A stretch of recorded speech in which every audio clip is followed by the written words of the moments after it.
Bonjour à toutes et à tous. Voilà, aujourd'hui nous sommes le 1er décembre. Voilà, je voudrais faire partager un post. S'il vous plaît, faites pas attention à ma tête. Voilà, aujourd'hui j'ai été licenciée par EDF. Écoutez, le motif c'est harcèlement.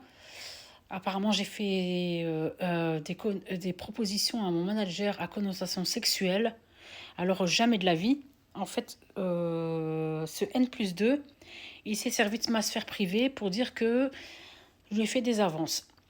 À savoir que ce N+2 est arrivé janvier 2023. Il vient de Île-de-France. Quand il a su pour mon œil, parce que je me suis fait agresser en août 2020, il m'a dit: je sais pour ton œil, il faut savoir oublier. Bah non, je dis: bah non, monsieur, c'est pas vous qui vous êtes fait agresser. Et par peur de ces menaces de retraite, de licenciement, je faisais que me justifier. Au mois de septembre 2023, j'avais réussi à faire un sevrage total de traitement 10 ans en 4 mois. Allez, il faut le faire quoi. Grâce à la MGN. Et il m'a reçu en entretien en disant: ouais, tu prends plus d'appels. Ouais, tu vas faire que du back-office. Et par peur de ces menaces, hein, donc j'ai eu plus d'entretiens avec mon N+2 que mon ancienne responsable d'équipe. J'en ai eu 3 en janvier 2024. Donc je n'ai rien fait de mal. Et lui, en fait, il s'est servi de ma sphère privée pour dire que j'ai fait des avances. À savoir que j'avais arrêté le traitement suite au décès de mon papa, paix à son âme, le 3 janvier. Et j'avais arrêté le traitement le 11 janvier. Eh ben écoutez, les amis, moi je trouve ça dégueulasse de sa part. EDF est censé représenter les salariés handicapés, ils ne sont pas censés les virer. Cette semaine, bien avant que je reçoive le recommandé de licenciement, mise en retraite d'office, on m'a bloqué mon PC, mon badge. Donc je vais sur site, à Marc-en-Barœul, et je vous assure que c'est vrai. C'est l'assistant de direction de la centrale nucléaire qui m'a ouvert le portail. Et comme j'avais peur d'être bloquée, donc je tenais avec mon pied le portail piéton. Il y a un responsable d'équipe qui est sorti. Il m'a dit: dehors, t'as rien à faire sur site. Il m'a tiré le badge du cou. Il a appelé le N+2, celui qui m'accuse de harcèlement. J'ai dit: bonjour, oui, bonjour monsieur, ouais, je viens pour débloquer mes codes. Il m'a dit: ouais, je dis: vous êtes qui? Il m'a dit: je suis nouveau responsable. Et je voyais les gens qui regardaient à travers la vitre, comme si que j'étais dans un cirque. À savoir que ce N+2, vous savez ce qu'il a fait? Il a donné les captures d'écran de mon ancien responsable d'équipe. C'était des messages d'alerte. Parce qu'à l'époque, j'étais sous traitement. C'était juste des messages d'alerte en disant: je vais pas bien, mais rien à connotation sexuelle. Et ben voilà, il les a utilisés dans le conseil de discipline. On ne traite pas les gens comme ça, je suis désolée. Bah, s'il vous plaît, faites partager. Et moi, je trouve ça dégueulasse de sa part. Donc voilà, donc j'ai 15 jours pour faire appel. C'est la CGT qui m'accompagne, la CGT EDF, et je vais faire appel à la CGT Lille. Voilà, c'est pas normal. Aujourd'hui, voilà. En fait, la commission discipline. J'ai même pas été entendue le 19 novembre parce que j'ai fait une tentative de suicide sur le site. Et sur le courrier il est écrit non disponible. Ben non, j'étais pas non disponible puisque les pompiers sont venus. C'est dégueulasse de leur part. Et vous savez quoi, les amis?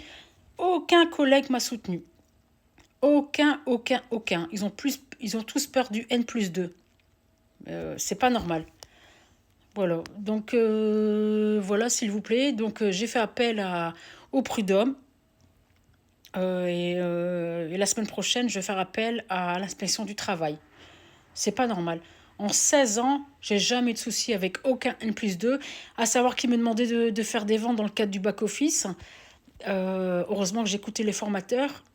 Ils m'ont dit: Farida, si tu as un contrôle de la CNIL, tu pourras pas dire c'est Nicolas qui t'a dit. Sauf que je l'ai enregistré. Et quand je demandais un écrit, il me disait l'inverse. Donc ça veut dire que déjà, il voulait me piéger. Mon deuxième écran est arrivé chez moi le 7 juin 2024. À savoir que l'agression s'est passée en août 2020.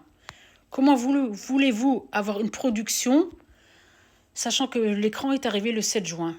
Donc voilà, bah écoutez, s'il vous plaît, faites partager.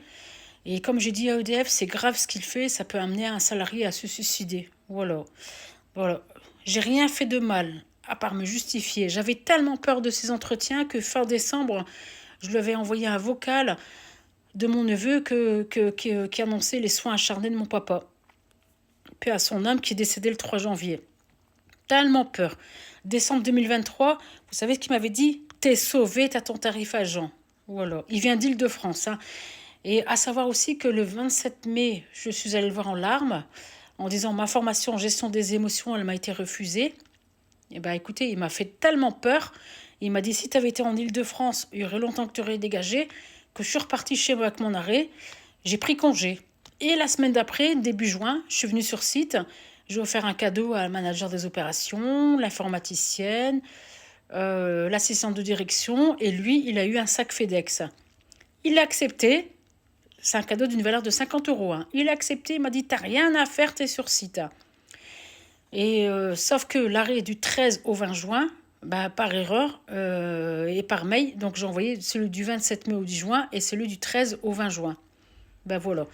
Ben écoutez, si je te fais des propositions à connotation sexuelle, n'accepte pas mon cadeau. Et on ne traite pas des salariés comme ça en 16 ans. Aujourd'hui, ça aurait pu faire 16 ans. Mais comme ils m'ont licencié, j'ai reçu le recommandé cette semaine, 16 ans. Même si tu reçois un SMS à connotation sexuelle, sachant mon passé, tu convoques la personne, putain. T'écris pas au président de la République. Hein. Et ben ce connard, il m'a licencié. Et ben s'il vous plaît, je vous demande de partager. J'ai des collègues qui me soutiennent. Et j'ai des collègues qui m'ont dit, ben non, Fafa, on peut pas te faire d'attestation parce que c'est la même direction. Voilà. C'est pas normal, s'il vous plaît. J'ai jamais eu de soucis avant l'arrivée de ce N+2 janvier 2023. On dit pas à un salarié, je sais pour ton œil, il faut savoir oublier. On n'empêche pas un salarié de venir travailler avec ses lunettes. Tu dis pas à un salarié, t'as pas le droit de parler avec la femme de ménage, tu vas de l'autre côté. À savoir qu'au mois d'octobre, il y a eu des travaux sur Marc-en-Barœul. Et pour les petits, pour les grands, pour machin. Et moi, au mois d'octobre, j'étais à l'étage. Et je dis non, non, non, non, non, Nicolas, j'ai pas resté à l'étage. Et ben si je l'écoutais, il m'avait dit, ouais, tu dois attendre le mois de janvier. La fin des travaux. Et je dis non, non, non. J'ai fait intervenir le médecin du travail. Et donc ça l'a pas plu. Donc ça, et le fait que je suis pas productif, et ben je pense que c'est ça qui veut me virer. Ben voilà. Ben s'il vous plaît, les amis, faites partager. Parce que franchement, c'est dégueulasse de sa part, sachant qu'il sait tout sur mon passé. Moi, je demande juste un truc, c'est que justice soit faite. Concernant mon agression, j'ai rendez-vous au mois de janvier pour la commission d'indemnisation. Et mi-novembre, il y aura le jugement. Voilà, vous voyez comme quoi que j'ai bataillé. Par contre, concernant EDF, c'est pas normal. C'est pas normal. C'est pas normal. On reçoit pas des salariés comme ça, on les met pas dehors comme ça, comme des malpropres. Je vous assure, le monsieur qui m'a reçu, il m'a arraché le badge, comme ça. Il a lu mon nom, mon prénom. Il a dit, ouais, le N+2, il arrive dans 2 minutes. J'ai attendu 7 minutes sous la pluie. Et c'est le facteur, qui est le même facteur qu'EDF, qui m'a dit, Fafa, c'est pas la peine, il faut pas attendre. Bah voilà. Ils ont bloqué mon PC et ils ont bloqué mon badge. Bah voilà. En 16 ans d'ancienneté, j'ai jamais de soucis. S'il vous plaît, faites partager. Voilà. Bah voilà. Bah vous savez ce qui m'aide à tenir, c'est parce que j'ai 2 chats et j'ai un collègue qui m'a demandé de garder son chat. Bah lui, il m'a fait une attestation. La dame de ménage, elle m'a fait une attestation. Et vous voyez les amis, c'est quand vous êtes dans la merde que vous voyez les vraies personnes. Voilà. Bah s'il vous plaît, je vous demande de partager. Allez, c'est bientôt la fin de la vidéo. Franchement, EDF, hein, ils sont censés être là pour les salariés, pour les handicapés. Ben, me concernant, c'est pas le cas. J'ai commencé en intérim en 2007.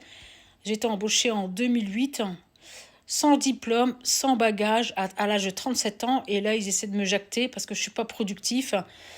Et ils me trouvent des excuses à la con. C'est pas normal. Allez, à bientôt. Bisous.